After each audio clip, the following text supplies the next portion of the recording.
Finally, I'm free from that burden. Starting today, my parents are moving in with me at my house. When my parents passed away, my husband Scott demolished our family home and stood in front of its site. He blurted out, "Hurry up and bring the inheritance to our place." I stood there in shock and asked, "What are you talking about? Have you lost your mind?" At his words, I couldn't help but laugh. I realized what this was all about. "Why are you laughing? Don't you understand?" Scott and my in-laws looked at me, puzzled.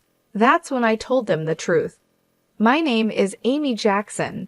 I was born the eldest daughter of ordinary office worker parents. I have one brother, and we were a very normal family. I married Scott when I was 30, and we had 2 kids. Balancing work and parenting, I suddenly found myself at 52. My son Eric and daughter Judy had grown up to be fine adults, each living on their own and starting their careers.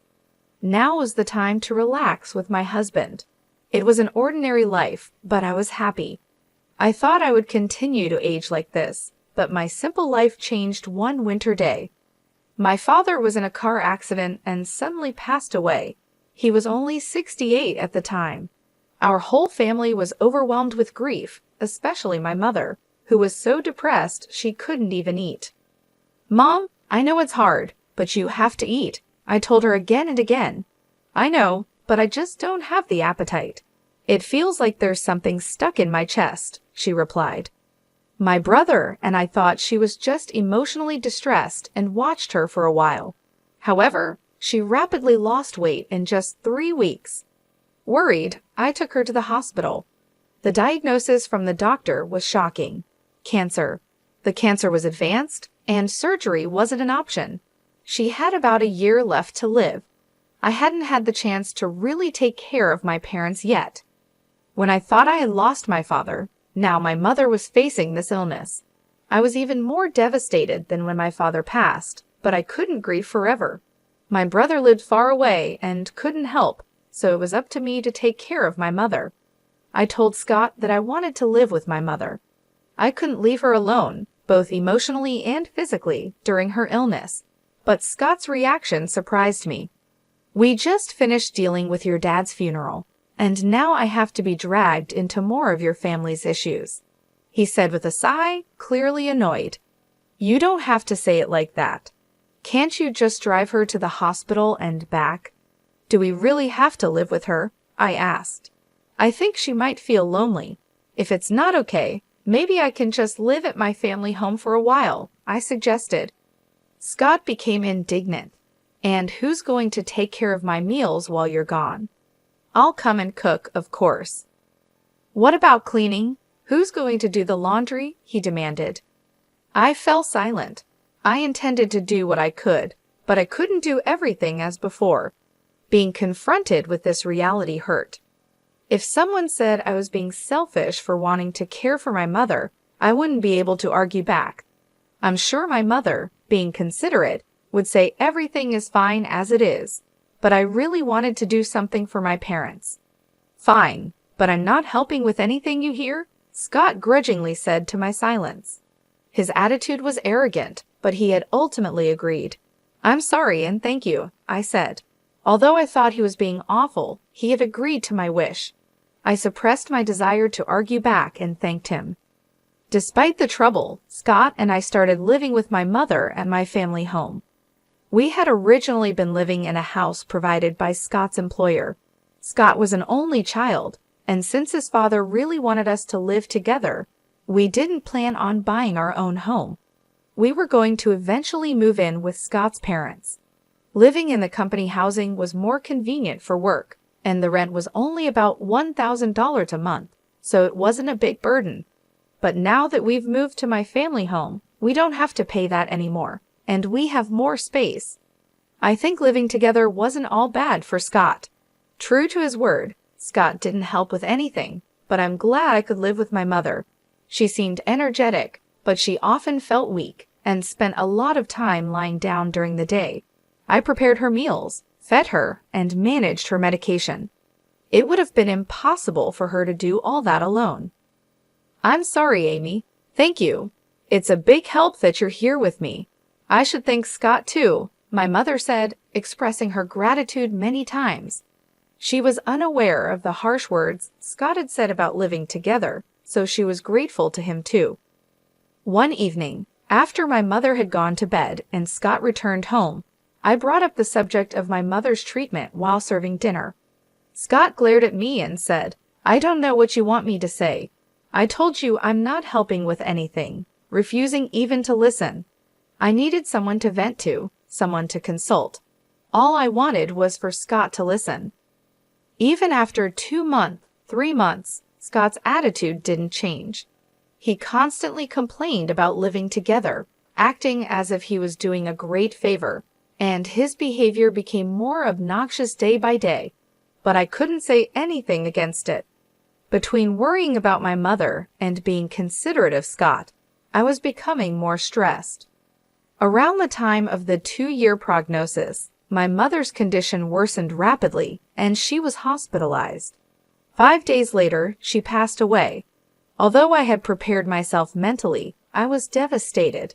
My brother's family and my children came right away and helped a lot, but in times like this, you really want your spouse by your side.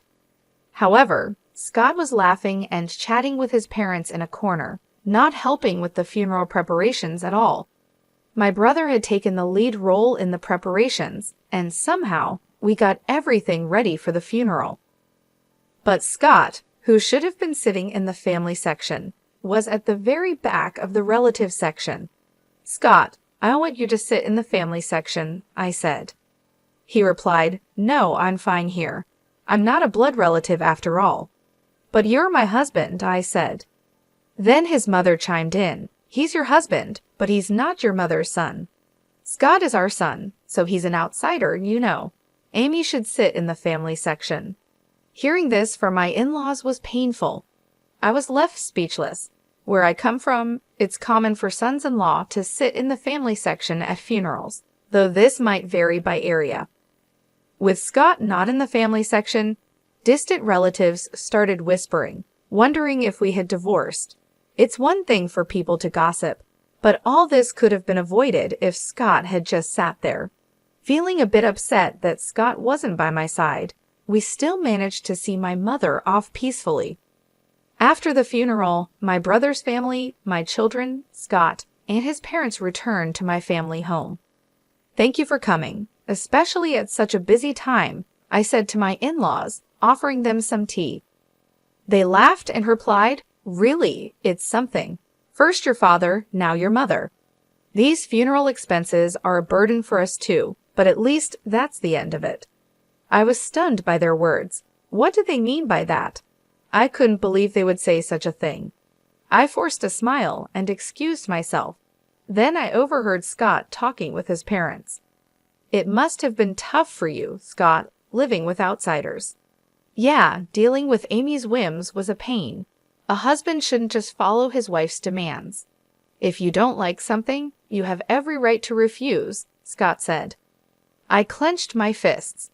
Their voices laughing and chatting were unbearable, but this wasn't new. Scott's parents had always been insensitive and rude. When Scott and I got married, his mother said, "Couldn't you find someone more attractive? I can't expect much for grandchildren." His father joked, "They say beauty gets boring after 3 days. With Amy, you won't get bored," and Scott just laughed. Reflecting back, neither Scott nor his parents had said a single comforting word to me, either at my father's funeral or after my mother's passing. Instead, they ridiculed me. I had felt sorry for imposing on Scott, but now I questioned his behavior as a person. I had been too concerned about Scott, while just wanting to do right by my mother. I realized I shouldn't have felt so guilty towards Scott, especially since he wasn't supportive. While I simmered in anger, Scott and his parents continued to laugh and chat in another room. If my brother's family and my kids had heard them, they would have been upset, but fortunately, they were in the kitchen. I was relieved to be the only one who heard Scott and his parents' conversation. Then my mother-in-law spoke up. "Amy," she called. "Yes," I replied, startled. "Can I have this?" she asked, holding my mother's purse. Confused, I stammered, "Oh well. Your mother won't be needing it anymore, right?" Scott suggested I take it home. "Maybe I'll just keep it," she said, holding up the purse and inspecting it. I couldn't believe her audacity, especially right after the funeral. I took the purse from her and said firmly, "No, you can't." Her expression changed, not because of the purse, but because I, her daughter-in-law, stood up to her. Yet, I stood my ground. "We're not ready to sort through my mother's belongings yet. We'll distribute her keepsakes among the family later." My mother-in-law turned red with anger. "What do you mean? Are you saying I'm an outsider?" "You said earlier at the funeral that even Scott was an outsider to my mother. How come Scott is an outsider but your family isn't?" I retorted. Hearing this, Scott and his father also turned red. "What are you saying? Apologize to Mom. How disrespectful of a daughter-in-law to talk like that." Their commotion drew everyone from the other room. I didn't expect to be called an outsider after all the effort we put into attending the funeral. "Let's go home, Dad," my mother-in-law shouted at me in front of everyone and stormed out of our house. For some reason, even Scott was angry and left with his parents. "What happened? Did you really call your mother-in-law an outsider?" everyone asked me. Having heard only her side, taken out of context, it might have seemed like I was the one being harsh. But I explained the situation to everyone, and not a single person blamed me. Grandpa and Grandma should be more considerate of other people's feelings. That's just how Dad, Grandma, and Grandpa have always been. My children sided with me. But I still couldn't forgive those three. Scott hadn't come home for a while since that day, and I hadn't contacted him either. I didn't think I should be the one to apologize, and I wasn't sure if I could forgive him even if he did. But I knew things couldn't stay this way forever. Then one day, Scott came back. "Welcome home," I greeted him, suppressing the anger that flared up at the sight of him. "It's been tough, huh?" His gruff words were an attempt at showing concern, and I was taken aback. "Take the kids and go on a trip. It'll be a good change of scenery for you," he said, handing me travel vouchers. I was speechless. Instead, tears started to stream down my face. It might have been the kids' idea, but I was touched that Scott went along with it. I immediately contacted the kids to plan the trip. "Really, Dad suggested this. It's surprising, isn't it?" The kids were astonished by my proposal. It seemed like it really was a gift from Scott. "I wonder if Dad feels bad about what happened," I said, laughing. I gratefully accepted the travel vouchers from Scott. "I'll be off then." "Yeah, take your time. Stay with the kids at their places too. Why not?" "Really, I can't be away that long."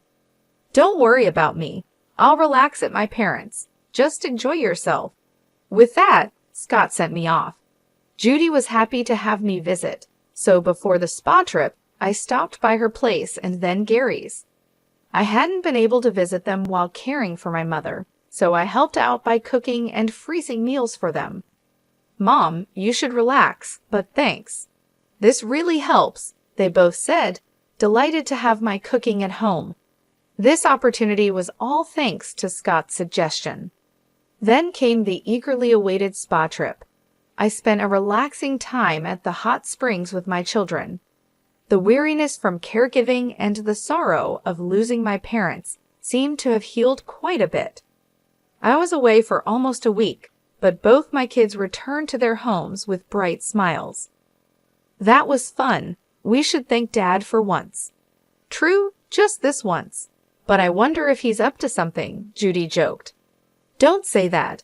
Dad thought about us in his own way," I laughed. When I returned home, planning to share the memories with Scott and start our life anew as a couple, I was speechless. "What? The house is?" I looked around in disbelief. Despite recognizing the location, the family home that should have been there was gone. Then, out of nowhere, Scott appeared, followed by his parents.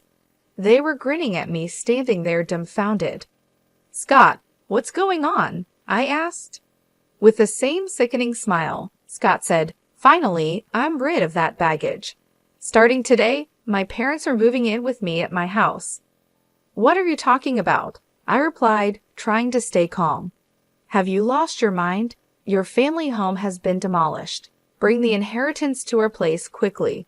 Whatever you inherited, it's Scott's now." I realized then that the disappearance of the house was Scott's doing, and it was all for the inheritance. Such betrayal after thinking about the future on my way home. I was filled with indescribable sadness and anger, but demolishing the house won't go Scott's way. I won't let it. I burst into laughter at the sight of their smirking faces. My laughter baffled Scott and his father. "Why are you laughing? What a weird woman. Has she gone crazy?" my mother-in-law said, looking at me as if I were eerie.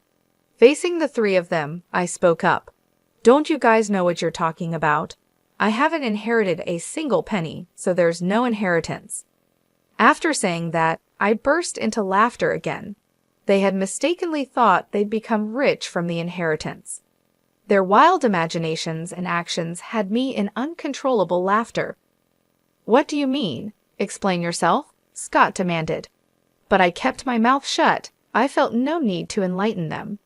"Before that, I'm not going to live with strangers. If you want to live together, go ahead alone."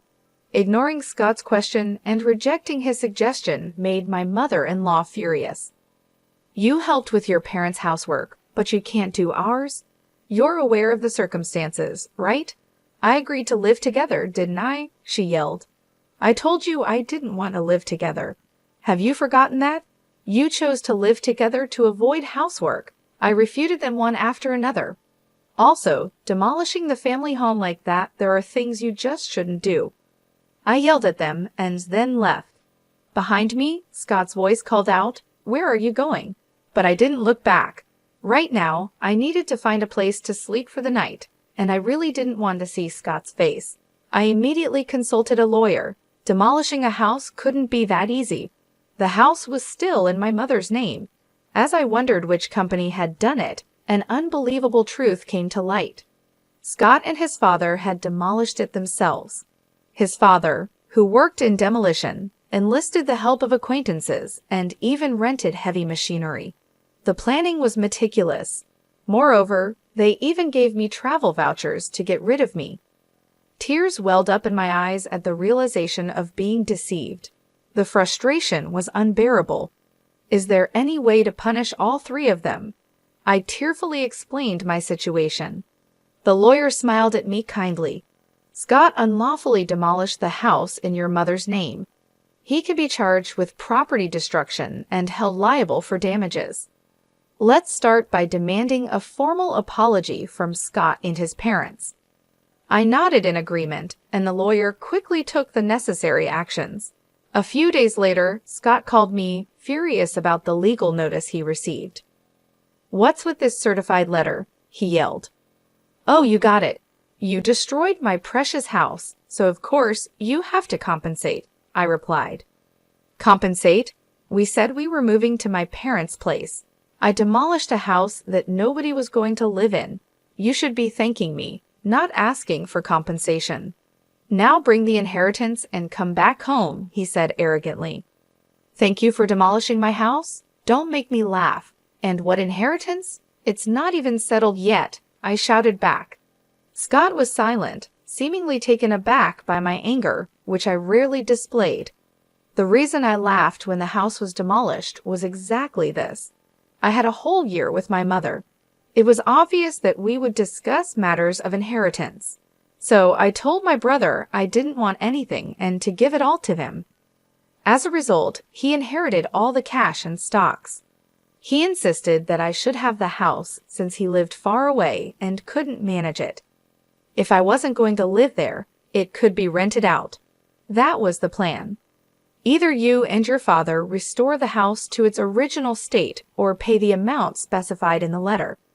I was considering settling this amicably. "Well, fine. If you can't pay, I'll file a police report and sue you," I declared.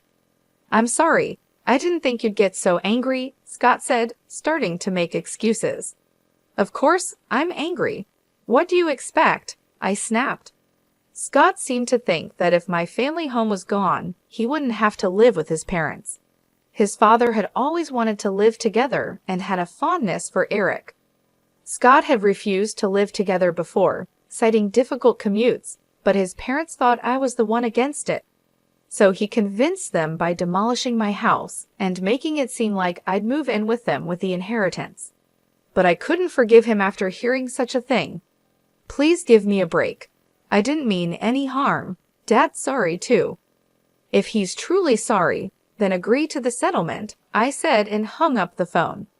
Scott kept calling and sending messages, apologizing. If you're sorry, just transfer the money. I pushed him away. I knew my childhood home couldn't be restored, but this was the only way I could deal with my unbearable feelings. I stayed at Judy's place. My brother's family and my children knew about the situation.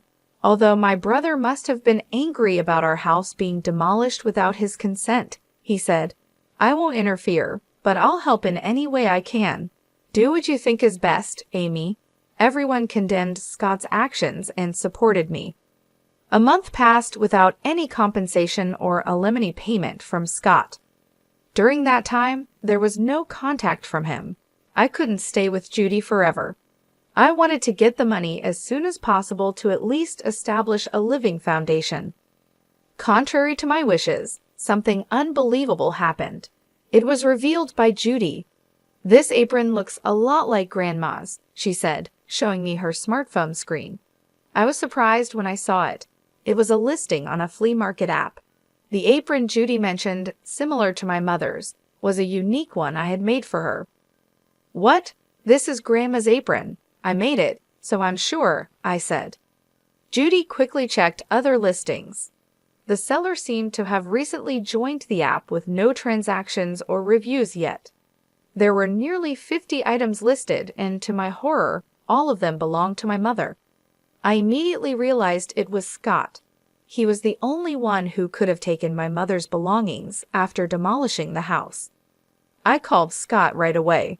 What's this about the app? I asked. App? Scott responded, sounding annoyed.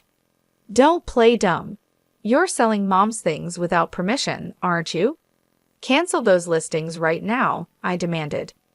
Scott, sounding panicked, replied, What? No, it wasn't me. Who else would do such a thing? I'm coming over right now to get everything back, I said and hung up. Then I immediately headed to Scott's parents' house with Judy. Where are Mom's things? I demanded as soon as we arrived, confronting Scott at the door. I don't know anything about it, he stuttered. Tell the truth, Dad. Judy joined me in pressuring Scott. He seemed flustered. Scott's parents noticed our presence and came out. Oh, Judy, you're here, Scott's mom greeted, smiling at the sight of her granddaughter. Angry, Judy said, Grandma, tell Dad to tell the truth. The truth? Grandma's belongings that passed away recently? Dad seems to be selling them, Judy said. At Judy's words, Scott's mom burst into laughter. Scott, with a troubled look, kept repeating, It really wasn't me. Then his mother loudly exclaimed, Scott is selling them. That's impossible. I am the one selling them. I felt my blood run cold. Scott probably knew about it. With a look that almost said, This is bad, he turned to his mother. Despite Judy's shock, his mother cheerfully continued. What? It's a lot of work, you know. I have to pack everything carefully and make sure the photos look good. She seemed oblivious to the fact that she was selling stolen goods, chatting happily about the app. I struggled to restrain myself from lunging at her. Cancel the listings. Those aren't yours to sell. Judy, red with anger and tears in her eyes, pleaded with her grandmother. However, Scott's mother seemed displeased. What's the big deal? I finally found a hobby I enjoy. I use the things I can and sell the rest for a little pocket money.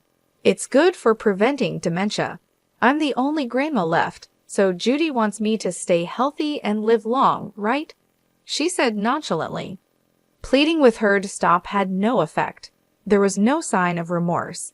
If talking won't help, then action is the only option. Judy, let's go. But, it's okay. Let's go, I insisted, pulling Judy out of the house and heading straight to the police station. I wasn't planning to file a report for the demolition of the house, but theft was a different story.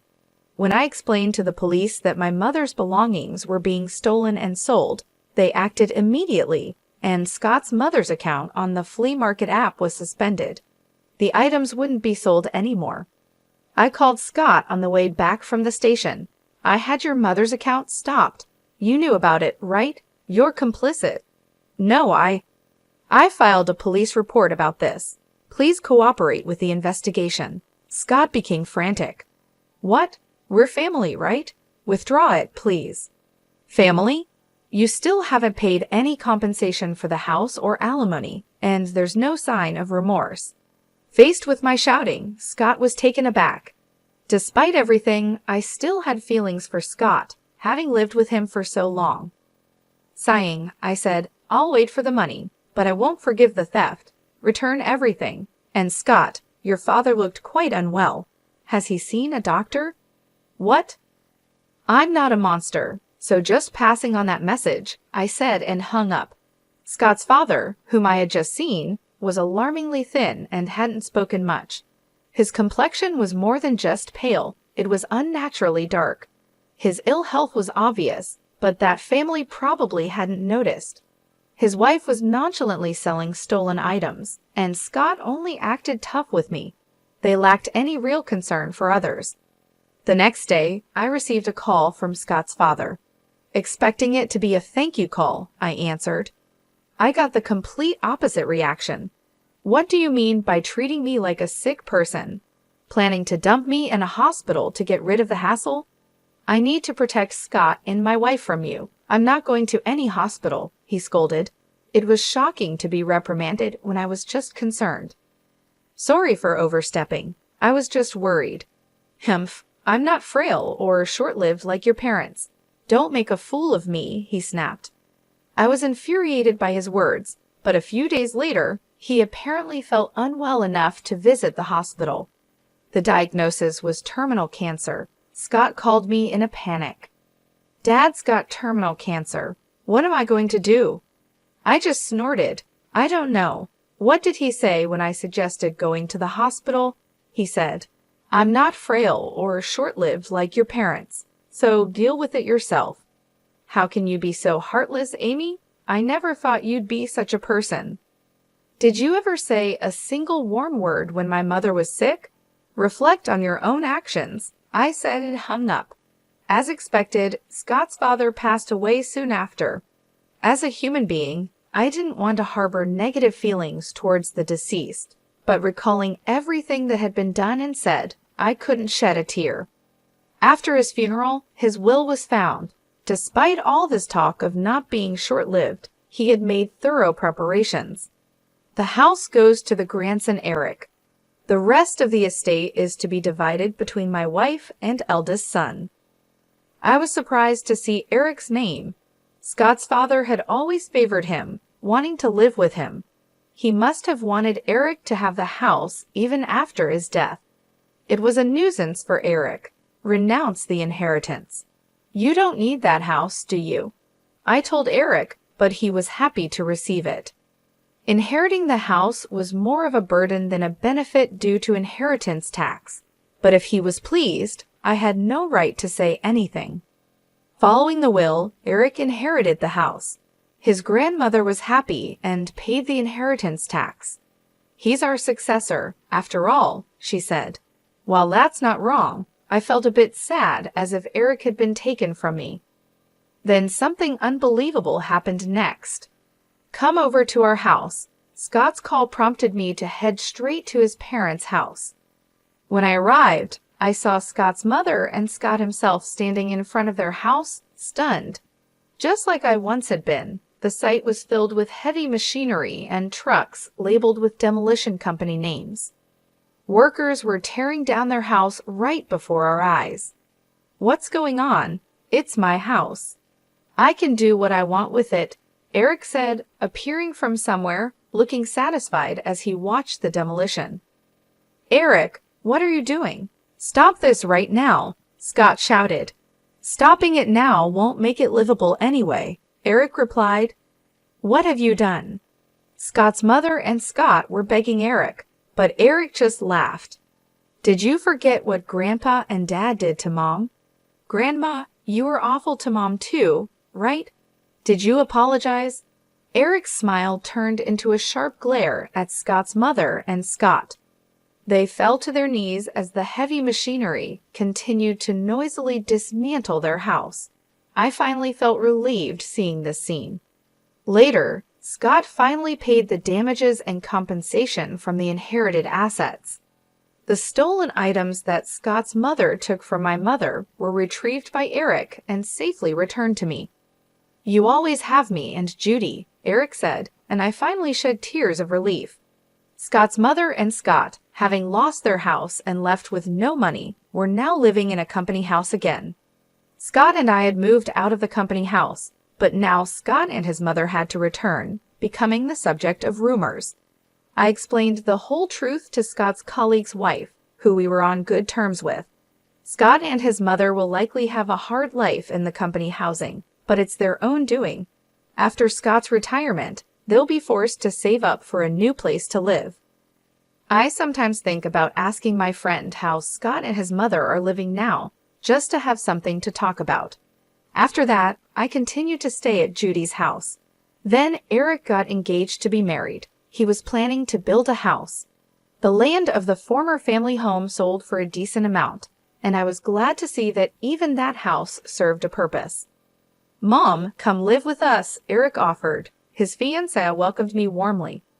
Since I couldn't keep relying on Judy, who lived alone, indefinitely, I decided to take Eric up on his offer. I am thinking of living happily with my new family, determined not to become a mother-in-law like my own mother-in-law.